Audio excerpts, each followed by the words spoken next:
Good morning everyone. तो देखो आज के मॉर्निंग ওয়াকে তো যাইনি, তো সকাল সকাল একটা বিরক্তিকর কাজ করতে যাচ্ছি। এই প্রত্যেক মাসে এই একটা বিরক্তিকর কাজ আমাকে করতে হয়। তো সকাল সকাল কি বিরক্তিকর কাজ করতে যাচ্ছি বলো তো? যাচ্ছি রেশন তুলতে। তোমাদের কাদের কাদের এই প্রত্যেক মাসে একটা দিন রেশন তোলার জন্য রাখতে হয়?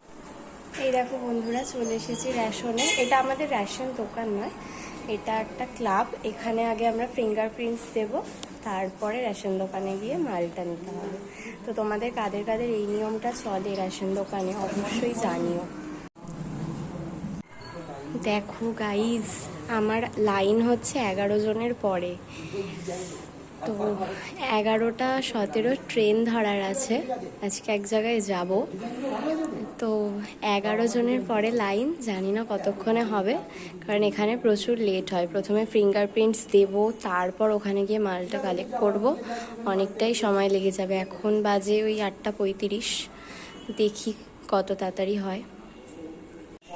মোটামুটি যদি 10টার মধ্যে হয়ে যায় তাহলে বাড়ি গিয়ে স্নান টান করে রেডি হয়ে যেতে পারবো। যেখানে যাওয়ার আছে অবশ্যই তোমাদের সাথে শেয়ার করব কোথায় যাব।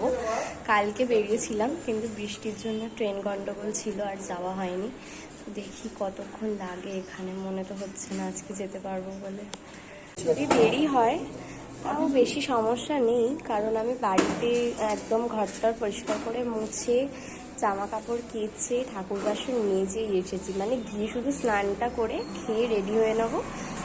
স্নান করে পুজো দিয়ে খেয়ে রেডি হয়ে নেবো, ব্যাস। তো সেটা যদি 10টায় আমি বাড়ি যেতে পারি তবেই হবে, নয়তো আর ওই ট্রেনটা না পেলে আর যাবো না, কারণ অনেকটা ফিরতে দেরি হয়ে যায়। তো জানি না কি করব।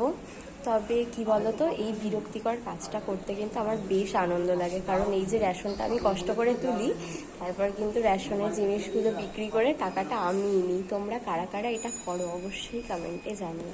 চলো বাই।